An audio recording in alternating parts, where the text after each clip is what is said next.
Hello, welcome to the Chuck Darwin Show. I'm thrilled to be down here to welcome you to my show. Usually, of course, I'm up there. But up there, we may be dead, but we do follow what's going on down here. We care about humanity, where it's heading. In fact, we care so much, we said, I should come down and talk to you. And that's how the Chuck Darwin Show came about. I'm here to talk to you about something very important, perhaps most important of all, the quest for meaning in life. We're quite alarmed up there about what we see going on down here. About a century ago, we noticed you abandoning the search for meaning in life. Instead, you began searching for meaning in machinery. We want to warn you, you won't find meaning of life in machinery. The only meaning in life you'll find in machinery is whatever meaning you put into it. Any other meaning you get out of machinery will be meaning about machinery, not about you. I was voted the one to deliver this message because my theory of evolution, it was purely physical. It's what most made you think of yourselves as being purely physical too, purely mechanical. So it had to be me that came down to tell you I was wrong, and you should turn back from thinking of yourselves as machinery to look for meaning in being alive. First, about that theory of mine, natural selection. Remember Mad King George, who made America stop being a colony? I was born back in his reign. My voyage on the Beagle to the Galapagos, by the time I returned, Victoria was still just a teenager, the future Queen Victoria. My science wasn't even Victorian. It was pre-Victorian. We still thought in terms of alchemy.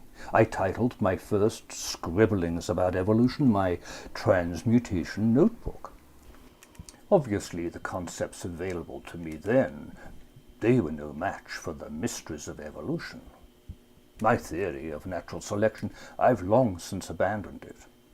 But I'm still curious about the origin of species, so that's why, up there, I got together a small group of fellows. We follow every new discovery, about the genome, for example, and we ask ourselves, what does all this mean for the origin of species?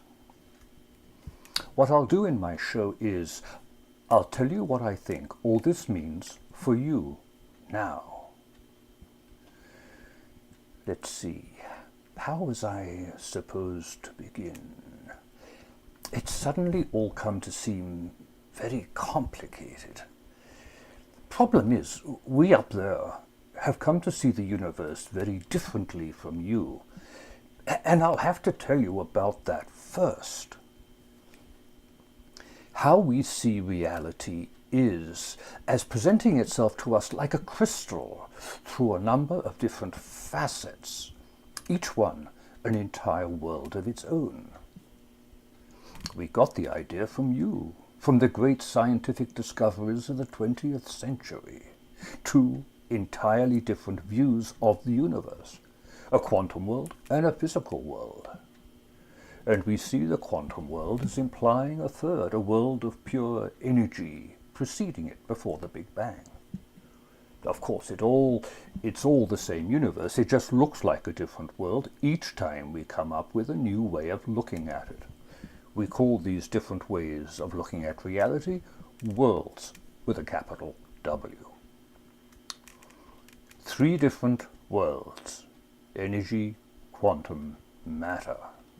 To these we added two more worlds, consciousness and the self, two more faces of reality. We were looking at the universe this way as a series of separate worlds to see if it could help us come up with a new origin of species. Was there some natural order in such worlds? Right on cue, who should amble by but Mendeleev, the guy who found a natural order in the chemical elements. His periodic table. 5 worlds, we said, and in a moment he'd arranged them in a table, with the three worlds you came up with, energy, quanta, and matter at one end, and at the other end, consciousness and the self, meaning in life. In the middle, between them, he left a gap. He said, "You're missing a world in the middle. You'll need that world to join the other worlds altogether." It seemed worth trying. So we set ourselves to identify the missing world at position 4. That's where the gap was between your sciences and what's traditionally given meaning to life, consciousness and the self. Finding that world would join all aspects of reality together, making sense of everything, species and all. So there's our table with energy, the quantum world, and the physical world of matter at the bottom. Then a gap.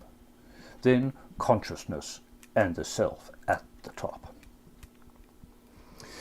A quick review of where we are. I'm down here to help you find meaning in life instead of in machinery. A little group I formed up there to explore the origin of species came up with something that could help you. But to explain it, I have to tell you how we see things in terms of separate worlds. So now I'm going to tell you about these worlds. As we go, please notice, it's very important how different these worlds are from one another. They have entirely different properties. They become entirely separate and distinct. You can't apply what you learn about any one world to know what's true of any of the others. World 1, energy. We had to just make up this world to have a starting point. This world is pure energy. Before the Big Bang, the world presented to us only this one face. Special about this world is it has no dimensions, no space, no time, no scale, just pure energy. World 2, quantum. With the Big Bang, the world presents to us a second face. Energy manifests itself as quantum particles. With quantum particles come into existence the dimensions of space and time. Quantum particles joining together to form hydrogen atoms and helium. The prevailing scale in this world is atomic. Special to this world is uncertainty. Causes for things cannot be pinned down. It is not deterministic. World 3, physical. Gravity draws the quantum stuff together into stars. Inside stars, gravity crushes into existence all the other elements, what we call physical matter.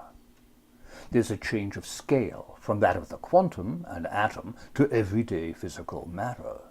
At this scale, human scale, matter manifests itself as solids, liquids, gases. What else is special to this world besides its scale is everything's physically determined. Physical laws acting at any one moment determine what will happen in all future moments. This rules out uncertainty or creativity. Being creative, creating something new and meaningful that wasn't implied in the previous moment, would defy physical determinism. So there's the first three. The ones you're responsible for discovering. There's no meaning of life possible here. For meaning in life, you have to look beyond these three worlds to the other worlds in the series. Now, for a moment, let's skip over World 4, the missing world, and look at Worlds 5 and World 6, the two worlds of consciousness and the self. You know they exist. They're like windows. It's through them you experience worlds 1, 2, and 3. Denying reality to consciousness and the self would be like you denying you have ears and eyes. But compared to worlds 1, 2, and 3, the worlds revealed by science, you've come to find mind remote and unreal. I know. You've no laws to apply to consciousness and the self. You've very few concepts for thinking about them. You've lost even the old traditional ways of talking about them. But this is where we feel true meaning in life lies. Our goal is, by filling in World 4, to give you access to Worlds 5 and 6 once again. So it's to the missing world, World 4, I'll turn next. If you want to take a break for discussion, I suggest you do it here. Okay, we're back with the Chuck Darwin Show. I needed that break. Where were we? Oh yes, the missing world, World 4. What is it exactly, we asked ourselves, what is it that makes living creatures so different from just matter? It was two members of our own group, biologists, William Bateson and his son, Gregory Bateson, who came up with the answer. What's special about life, they argued, is it's made up of patterns of connection. Patterns of connection. What is a pattern of connection? It's like a switchboard, they explained. It takes signals in at one end, sorts them through a set of switches, so they come out sorted at the other end. You've seen those coin sorting machines at your bank. You pour loose change in at the top, it comes out at the bottom, sorted into separate piles of nickels, dimes, and quarters. It's like that. It sorts things. You all familiar with that? Imagine something like that, only much, much bigger. A vast switchboard, a sea of switches and gates that can sort whatever you pour into it. And you don't have to tell it how. It learns how. It trains itself. Down here you call that artificial intelligence. An artificial intelligence machine called AlphaGo recently trained itself to play the game of Go. In just a year or so, it got good enough to beat the world champion. It trained itself. You all familiar with this, with artificial intelligence? That's an example of a pattern of connection, a huge switchboard that can train itself to solve problems. And that, the Batesons told us, is what makes living tissues so different from things made of solid matter. Things made purely of matter are usually the same all the way through. They get their properties from the elements they're made of. But living stuff gets most of its properties from how it's structured. Living tissues are structured. Think of your kidney. Cut it open. You'd see a network of blood vessels feeding in and tubes for urine leading out towards the bladder. That's one pattern of connection. Now look at your kidney under a magnifying glass and then a microscope. At each succeeding scale, you'll see different patterns of connection right down to the molecular level. Your kidney is not made of a lot of different elements. It's made up of patterns of connection through and through, right down to the molecules it's made of. Muscles, the muscles of our back, our arms, our legs, they're powered by what's happening down at the atomic scale, by molecules of actin and myosin sliding alongside each other. But that's not all, because it consists of patterns of connection. Life can be intelligent.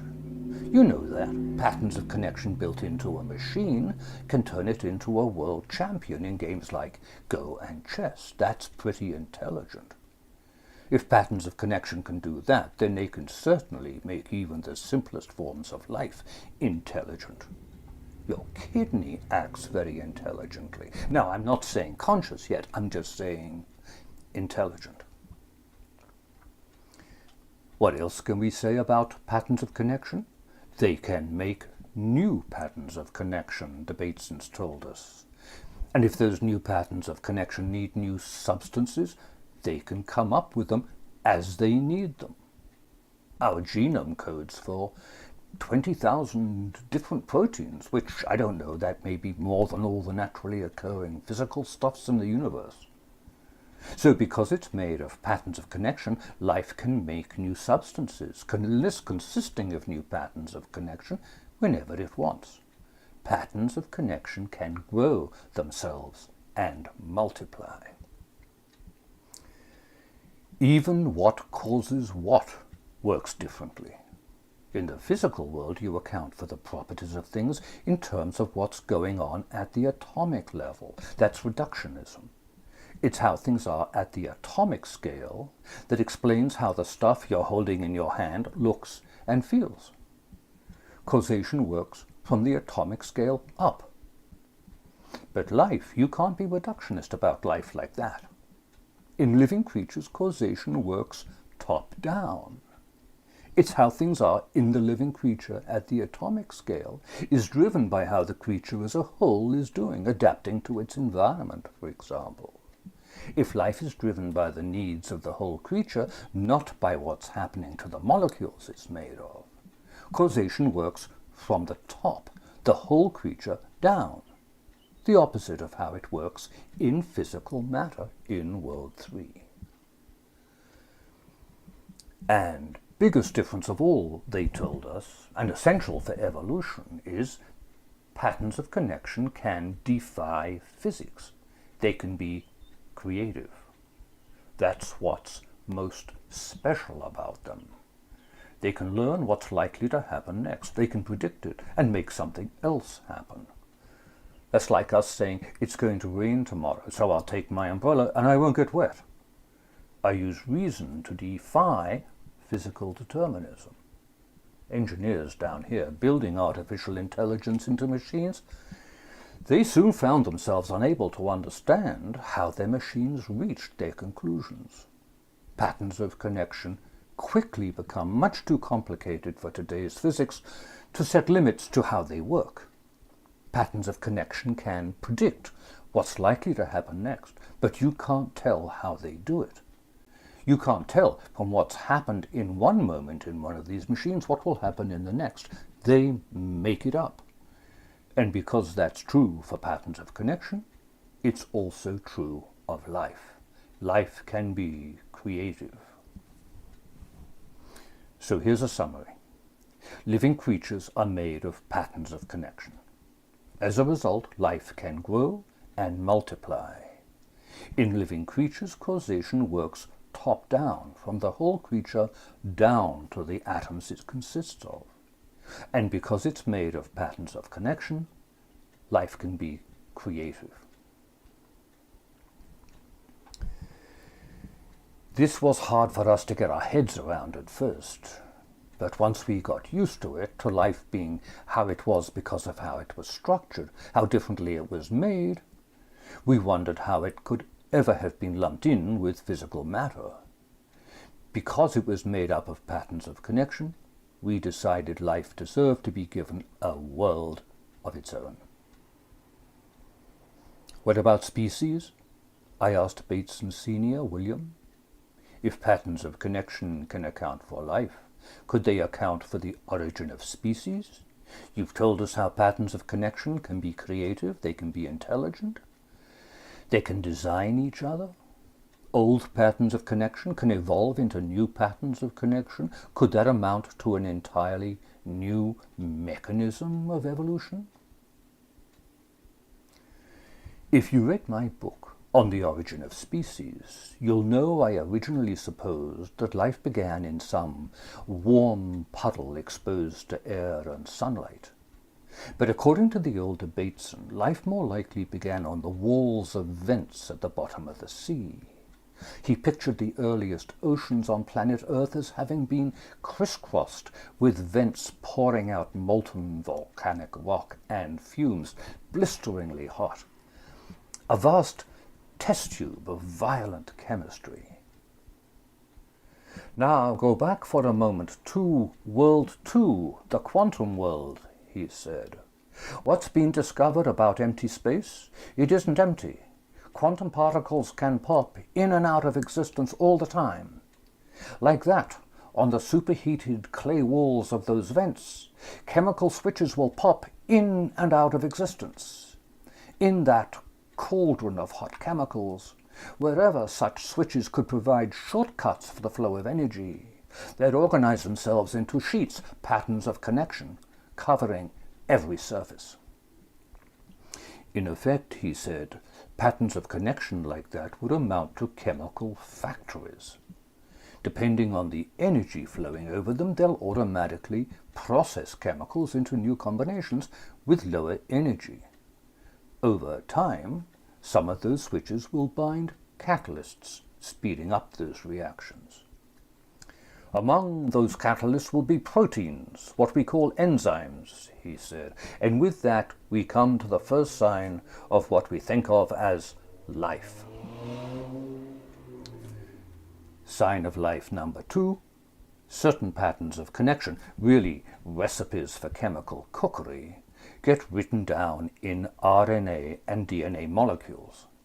And for these recipes to spread from place to place, perhaps from one location within a sheet to others, copies of those molecules wrapped in a protective coat get released into the ocean.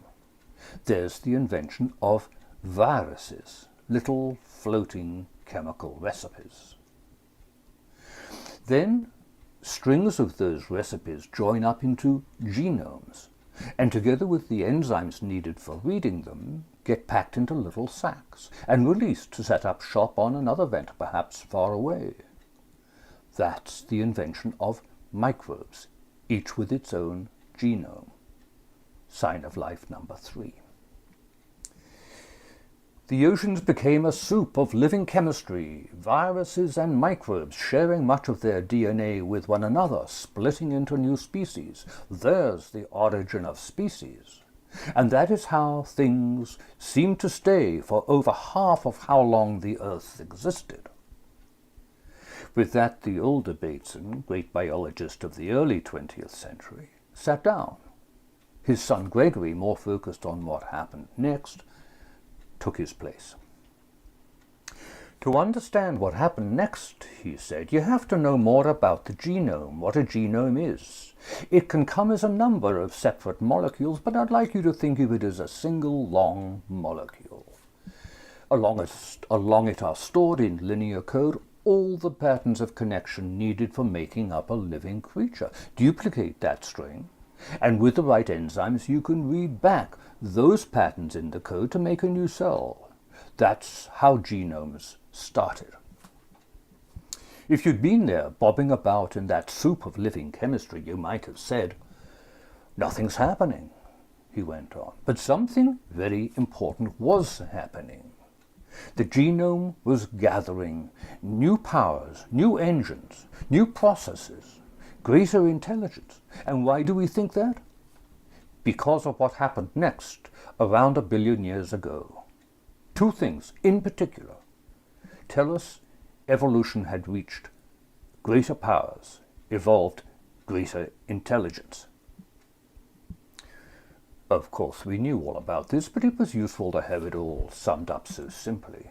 First sign of evolution's new powers, he said, was the sudden appearance of an entirely new kind of cell, much more complicated, like a giant sac with whole colonies of microbes inside it. And in the middle, in a separate sac of its own, what got called the nucleus, sat the genome, and along with it, new equipment giving it entirely new and greater powers, much greater control over the manufacture of proteins.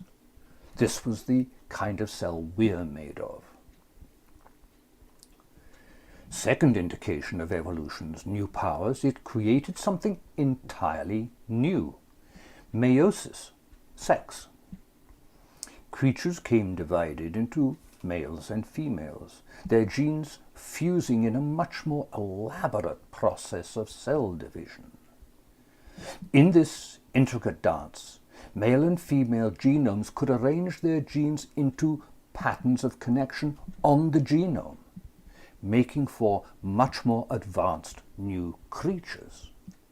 And because genes get copied from generation to generation over time, these genomes could accumulate a new kind of wisdom. Which patterns of connection made which kinds of living creatures? Creatures could now be designed intelligently by their genomes for new environments. You all know what came next, he said, what this made possible. Creatures like us. We're made up of trillions of cells of over 200 different kinds. Muscle cells, nerve cells, and brain cells. All radically different, all coded for in the genomes we carry within us, in the nucleus of each cell in our bodies. Key to these new powers was a new tool set.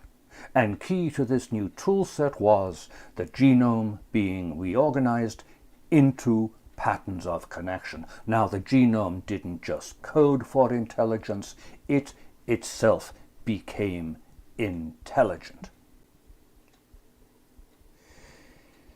We'd been sitting quietly, about 15 or 16 of us, but at the idea of a molecule becoming intelligent, we erupted in a storm of objections. But talking it over, we agreed he had a point. The genome's astonishingly long. Stretch it out and it would be a molecule 6 foot long. That's a lot of information. And it's been evolving for 1,000 times as long as our brains have. So we've actually nothing to compare it to try to imagine it, how intelligent it could be, except our own brains. Anyway, our brains are made of molecules too, yet we're intelligent. That's sort of how we define intelligence. And of course, our brains develop in us entirely under the direction of our genomes. So our brains must come pre-coded for in the genome. The patterns of connection needed to construct our brains with all our intelligence and all the wisdom we come into the world with must make up just one small part of our genome's intelligence. Think how much intelligence it must take for us to grow from a single cell to trillions of cells of over 200 different types. So logic suggests the genome must be intelligent. In fact, vastly more intelligent than we are. I spoke up. What's a brain for? I asked.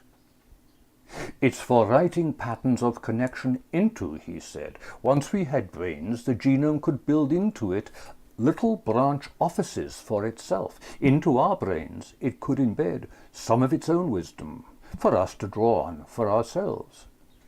It gave us minds. Minds. So having a brain gives us a mind. What's a mind? I asked Gregory. Think of a computer, he said. Sometimes engineers want their computers to carry out some special kind of calculation. So they add registers. Let's think of those as concentrations of intelligence. From anywhere in the computer, a problem can be sent to a register and the register returns the answer.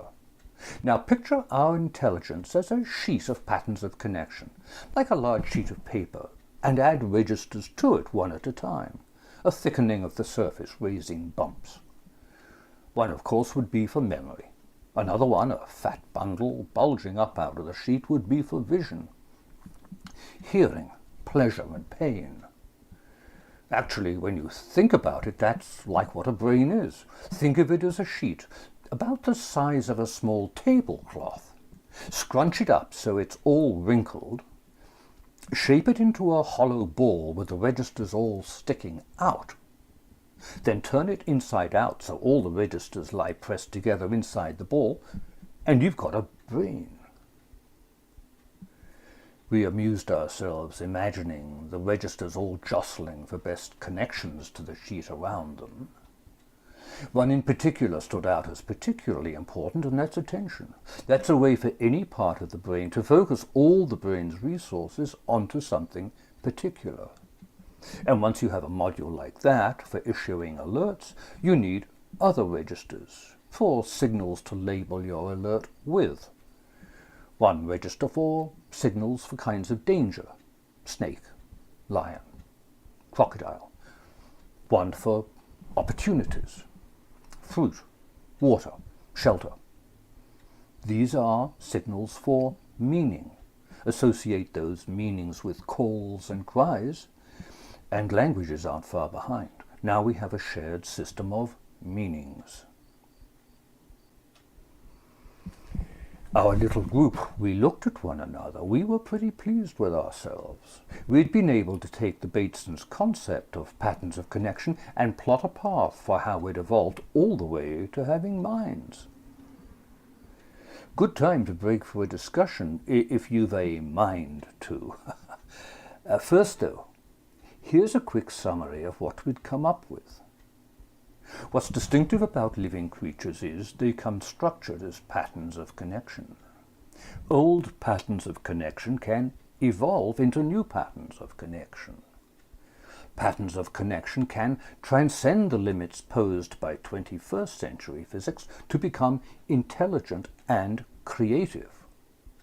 Through genes being reorganized into patterns of connection, the genome became intelligent and creative. The genome gave creatures brains so it could embed into them some of its own patterns of connection, its own wisdom. These patterns of connection evolved registers for memory, sensation, attention, and meanings, resulting in minds. Now, a break.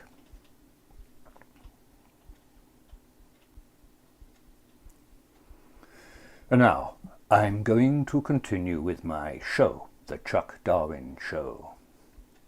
How World 4, the world of life, prepares us for World 5, consciousness. I wonder what questions have occurred to you. Here's a question that occurred to me.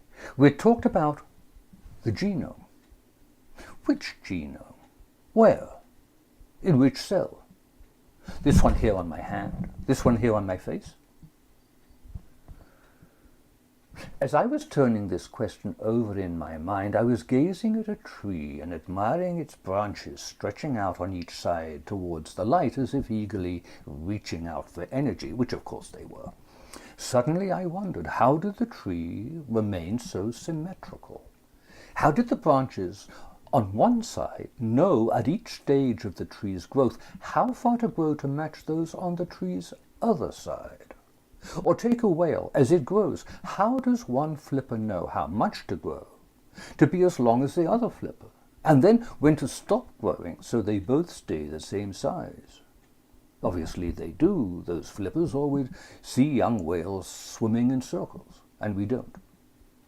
What keeps living creatures symmetrical and in proportion as they grow? What could control growth like that over distances of hundreds of feet? As I gazed at the tree, everything about it faded away, until it consisted of nothing more than the genomes in its cells. It became luminous. There was a spot of light in every cell. Every leaf glowed. Then every node, where leaves met twigs, where twigs met branches, where branches met boughs, and boughs joined the trunk. It was a festival of light. It's the tree of life, I thought. The leaves are species, the twigs are families, the branches are genera, the boughs the phyla, the trunk is all the living kingdoms joined together. When I sort of came to, I had my answer. The intelligence of the genome is dispersed throughout nature. Genomes can read each other's minds. They can think together. They can form thinking communities at every scale of life, maintaining it, directing its growth, its evolution. I reviewed everything I knew about nature. Yes, I thought it must be true. So that was one question answered. Which genome? All of them, working together. The next question was something of a surprise. I was visiting my buddy Galileo up there and telling him about what we'd come up with. I told him about patterns of connection and the genome and it being intelligent and how that gave us minds. It was all so much I wondered if he'd be able to take it all in. He fell silent. I waited eagerly for his approval of what we had achieved. Instead, all he said was, "What happens when a genome thinks?" I was stumped. Next time our little group met, I posed them Galileo's question: what happens when a genome thinks? "Well, what is thinking?" someone asked. "What happens when we think?" We agreed that when we think, when we remember something, for example, we make changes to brain cells, something physical. Later we can read that memory back from those cells and think about it again. "So where's the genome's brain?" someone asked.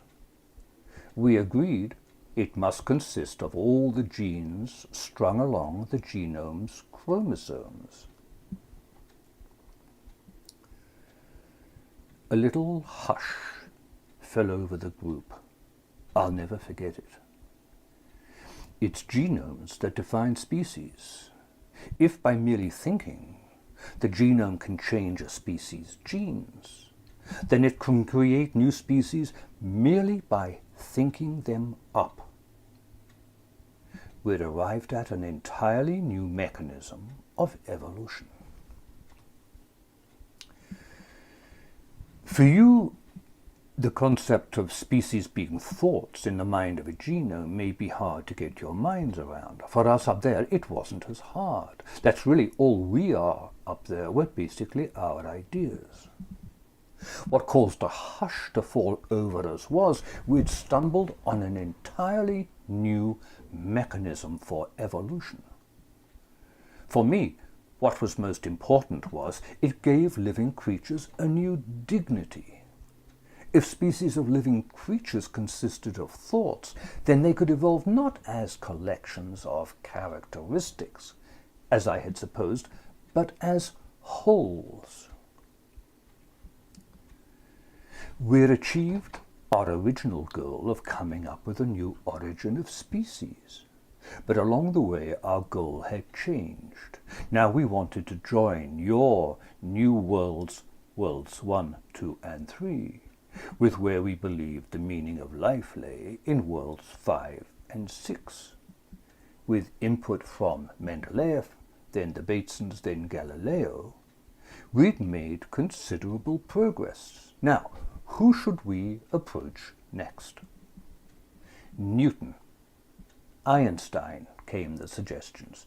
Newton was too much into alchemy for my taste, so we settled on Einstein. It was weird. Instead of coming in person, he sent a kind of robot, a sort of stone tablet on wheels. It took its place among us. Little flames etched a message across its surface. "Tell me," it said. So, addressing this stone tablet, I felt a little foolish, I must admit. I repeated what I'd said to Galileo, and others brought up our new mechanism of evolution. And then we waited. Little flames began inscribing a new message on the stone, a longer message, but still in one line. "For genome," it said, "ideas evolving equals thinking." Okay, that we knew. It began a new line. "For human, thinking equals ideas evolving." Thinking was our ideas evolving, our thoughts evolving. Thinking in us is one thought evolving into another. Well, of course, what other kinds of processes were there in World 4? Thinking had to involve something evolving. Ideas, our thoughts. We buzzed about this for a while. Then someone asked, "What is consciousness?" Flames once more picked out, letter by letter, a new message. Conscious experience equals a function of thoughts evolving. With that, the tablet wheeled around and trundled off. Our thoughts evolving we experience as consciousness? We had our answer. Or did we? Was this really an explanation? Did it help us understand consciousness? Well, in a way, yes, that's all understanding is, an explanation, with something you can't apply science or mathematics to, like consciousness, because it's creative. Once you're happy with an explanation of it, you feel you understand it. What else is understanding? Consciousness is a function of our thoughts evolving. What about the genome? If species evolve because the genome thinks, then the genome must be conscious too. It too must be creative. It too must have what we call in ourselves free will. In fact, of course, that must be where we get those from. We're creative and have free will because the genome's creative and has free will. These are all characteristics of patterns of connection. At last, with thinking equals evolving, and consciousness defined as a function of thoughts evolving, we'd opened a door into the next world in line, World 5. Time for another break.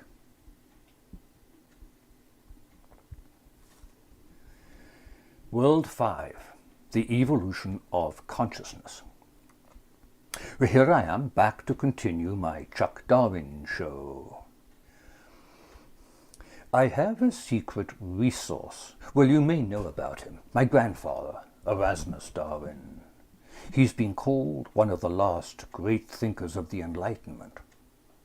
In 1794, 15 years before I was born, he published a 200-page book. The second 100 pages dealt with an idea novel enough to get the book circulated throughout Europe. He did for diseases and physical disorders what Linnaeus had done for kinds of living creatures, arranging them all in a tree according to how closely they resembled each other. A remarkable tour de force. But the first 100 pages were even more remarkable. How we humans evolved, the world's first account of evolution, in 100 pages. A very great variety of species of animals may have their origin from the mixture of a few natural orders, he wrote. He outlined all later mechanisms of evolution, even mine. Listen to this.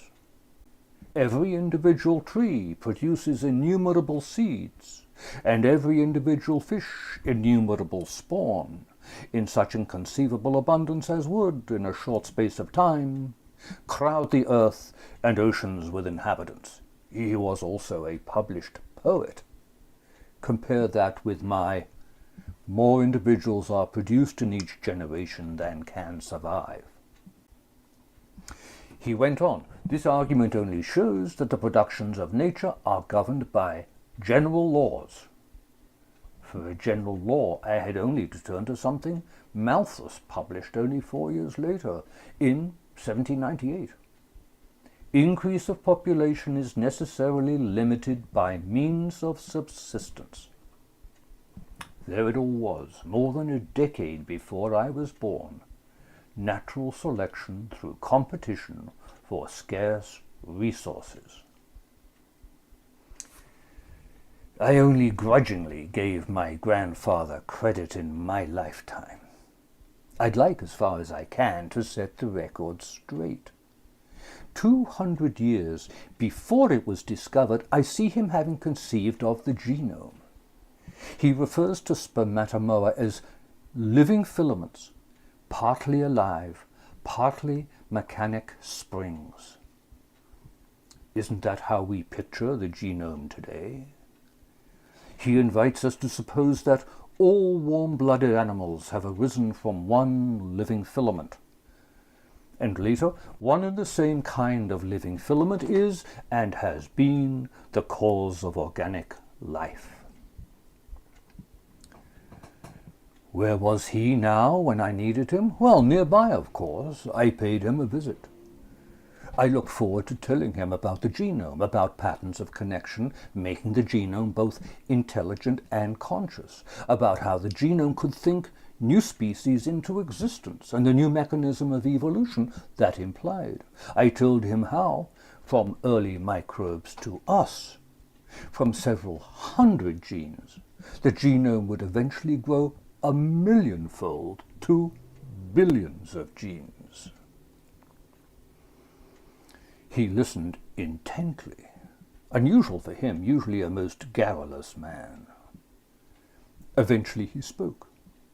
He began with the 2 billion years between the first microbes, mere bags of chemicals splitting off the walls of the ocean vents, and the appearance 2-3 billion years later of the giant nucleated cell and the elaborate process by which they reproduced. So life began as patterns of connection on the walls of superheated vents in the ocean depths, he mused. I'm modernizing his speech and translating into English the Latin quotations he liked to sprinkle through it. He turned our thinking inside out. The circulation of patterns of connection in the form of scraps of RNA and DNA among those molecules would result in the evolution of innumerable new species. Fine. So many species evolving would in turn constitute a torrent of new ideas. He was seeing the genes in a species as an idea before there was a mind to think them. That torrent of ideas in turn would elicit the brain they needed for their physical support, to serve as a brain, as complex patterns of connection in the genome. So for him, it was species evolving that induced intelligence into the genome. This genome, evolving intelligence and creativity over 3 billion years, could then think into an existence an entirely new vehicle for life, a giant cell, with the genome, much enlarged, enthroned at its center in a nucleus. Then, for greater control over the evolution of species using this platform, it invented sex. This confined the circulations of patterns of connection within silos made up of the genomes of males and females of each species. In another billion years, those patterns of connection would have evolved sufficient intelligence to code for creatures with trillions of cells of more than 200 different types, and brains informed with all the smarts each human being is born with minds. In these sex-limited silos, intelligent patterns of connection evolved exceedingly rapidly. It was to accommodate that ballooning intelligence that the genome assumed the monstrous length it displays in creatures such as us. So for him, it was not the genome that first evolved. Rather, the evolution of the genome was the result of all those early species evolving, of so many new ideas that forced into existence new genes to be the brains they needed to think them. I thanked him for his thoughts without altogether understanding them till later. I think, though, he realized how little his grandson had been able to comprehend. Evolution isn't about us, he said, speaking simply. It's really about the genome. First, the genome had to evolve enough to become conscious before it could make us conscious. Else, how could it know how? Living creatures like us, we're merely vehicles for the genomes. Most living creatures are intended for nothing more than to be offered as prey. Each genome provides for the nourishment of other genomes, creatures. I was aghast. Is that all we mean to genomes? Is meaning in life for living creatures nothing more than being prey for one another? Reporting back on my grandfather's response, I told my little group, I can't believe it. There has to be more to discover about World 5, about being conscious products of a conscious genome. Else how could we graduate from World 5 to World 6, the self, where I believed true meaning lies? In fact, there was very little more we needed to discover. Remember, evolution being driven by patterns of connection had led to us having brains packed with registers for ever more advanced mental qualities. Primary among these would be attention. And availability of control of attention would have favored the clustering of registers into entire modules. Each module would be capable of directing a particular set of behaviors. Creatures' minds would be taken over in turn by any one of a number of highly specialized modules. Such creatures could be terrible killers. But then we were made conscious. What effect will that have on such a mind, we wondered. Eager to close out World 5, we simply supposed consciousness could dig new silos into the mind for tissues, giving it executive control over all those modules. The brain would become reshaped around these silos and the demands of conscious experience. Looking back on our own lives, some of us felt we had experienced this in ourselves as we had aged. This unifying of mental life through the exercise of consciousness as we age, we felt, was the foundation on which a conscious self could be built. We felt ready to explore World 6. World 6, self-consciousness. We'd reached some understanding of consciousness. It comes in association with thoughts evolving, whether thoughts in our minds or species evolving in the mind of a genome. It was time for us to apply that to an understanding of the conscious self. Our ultimate goal, after all, was to have blazed a path for you, all the way from the Big Bang to meaning in life. I put out a call. We needed an expert on evolutionary psychology, consciousness, attention, and the development of individuality. Most responses came from people active in the 20th century. But one response in particular intrigued us.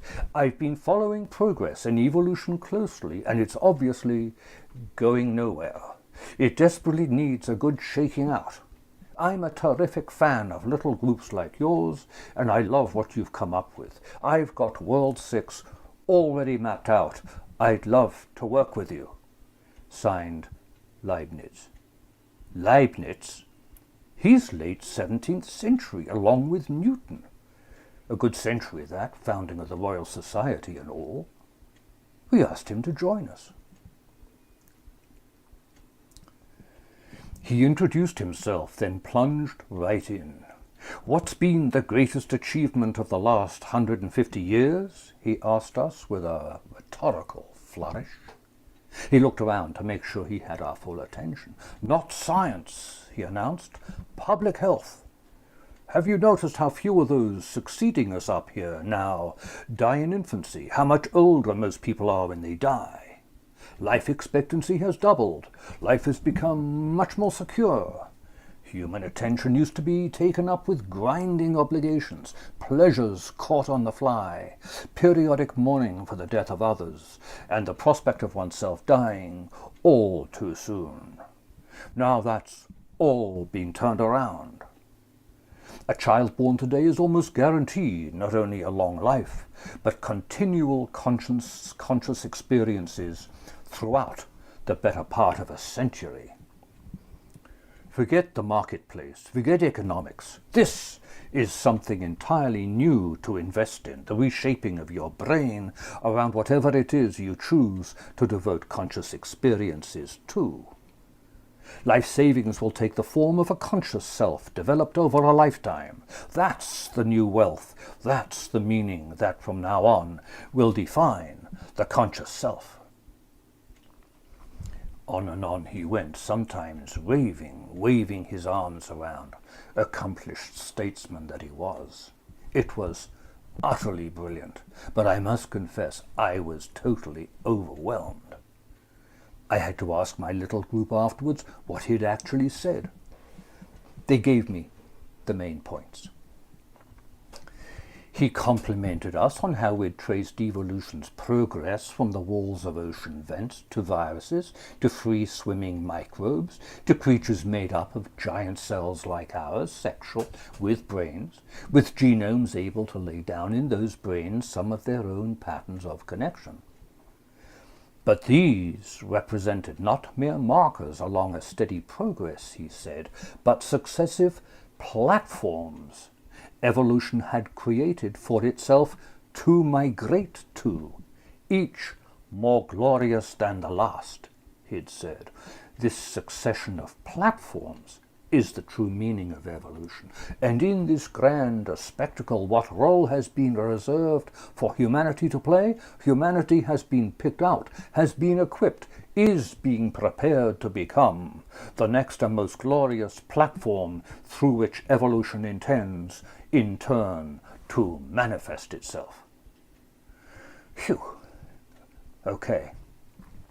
But how could we know we'd been picked out for this role? Because he claimed of how rapidly we had been made exceptional. In a mere 6 or 7 million years, a blink of an eye, we evolved an upright stance, fine manual dexterity, and along with a threefold enlargement of our brains, capacities for mimicry, empathy, language, reason, art, and science. Clearly, humanity had been selected for a role apart from and above that of the rest of the natural world. How very 17th century. What was our role to be? He contrasted my grandfather's somber words with our realizing that thinking is our thoughts evolving. No longer will our role in evolution be limited to being prey for other creatures, he said. Instead, evolution had endowed us with minds in which thoughts can evolve. Now we have century-long lifetimes, a century in which to perfect conscious experience. It is our thoughts that will evolve in our place.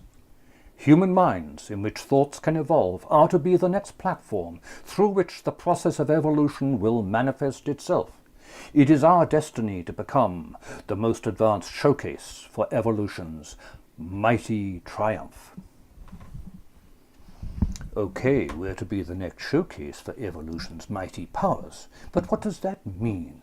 What will humans actually have to do?